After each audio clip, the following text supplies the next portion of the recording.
Assalamualaikum warahmatullahi wabarakatuh.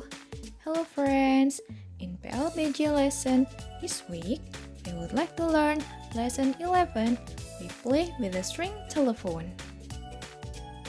This week's agenda, we are going to learn development of communication technology. Jadi teman-teman, minggu ini kita akan belajar tentang perkembangan teknologi komunikasi. But first, we need to know what is communication. Tapi kita perlu tahu teman-teman, apa sih komunikasi itu? Communication is an activity of transferring information.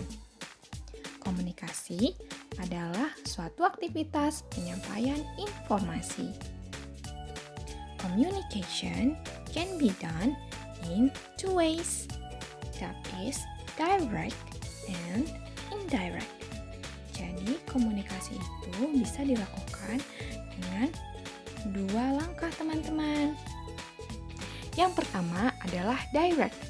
Direct adalah komunikasi secara langsung, yaitu ketika kita bertatap muka dengan lawan bicara kita secara langsung. Yang kedua adalah indirect. Indirect adalah komunikasi secara tidak langsung.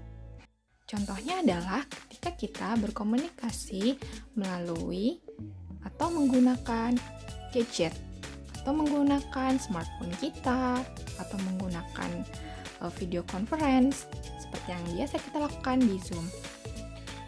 History of communication. In the past, people send their messages through pigeon post. Sejarah komunikasi. Jadi, dahulu orang-orang mengirim surat atau mengirim pesan menggunakan merpati. Time by time, pigeon post is replaced by post. Namun, seiring berjalannya waktu, tugas merpati dalam mengirimkan pesan tergantikan oleh petugas pos atau yang biasa kita kenal dengan tukang pos. And then, we are going to pager. Pager is one of communication in the past that use radio signal. It is often used in hospital, especially when it has emergency situation. Nah, yang ketiga ini adalah pager. Pager adalah salah satu alat komunikasi yang digunakan pada masa lampau. Pager menggunakan sinyal dari radio. Pager biasanya digunakan di rumah sakit untuk memberikan pesan atau tanda emergency atau darurat.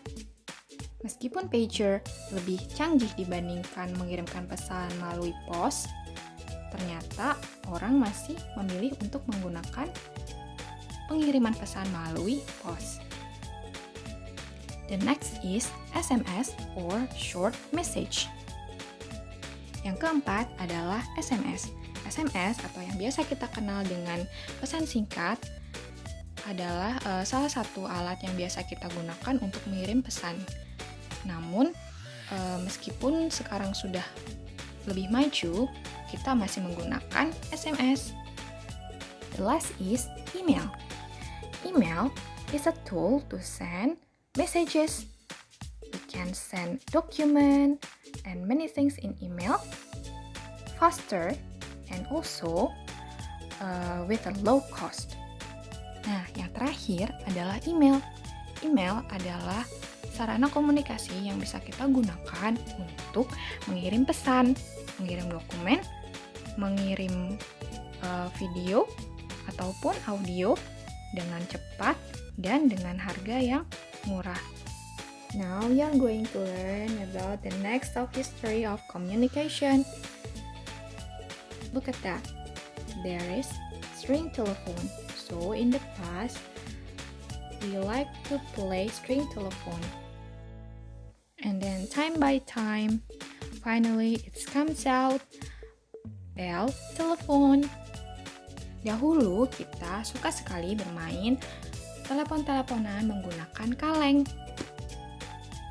Lalu muncullah bel telepon atau telepon menggunakan kabel.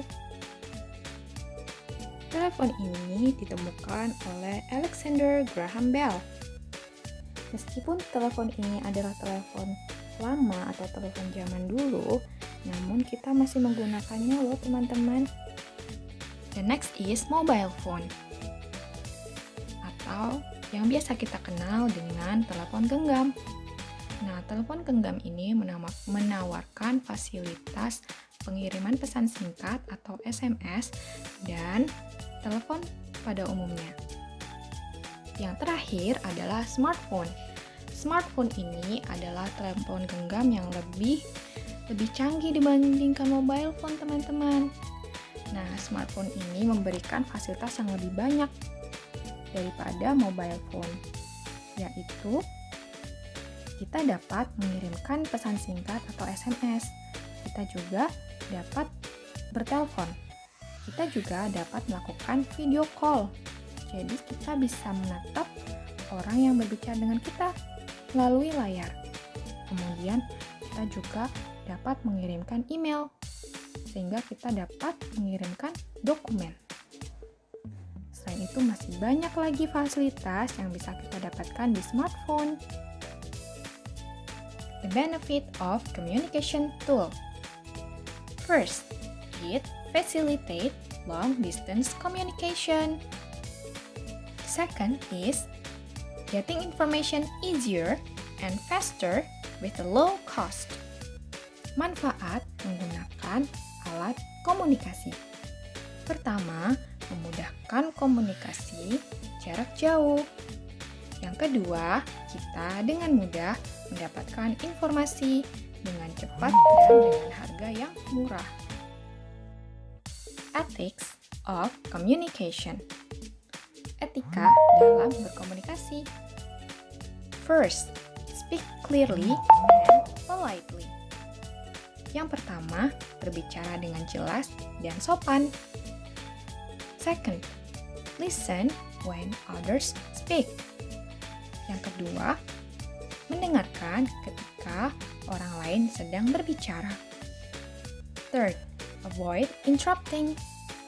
Yang ketiga, hindari menginterupsi atau menyela pembicaraan orang lain saat berbicara. Thank you for watching. Hope it will be benefit for you and happy learning!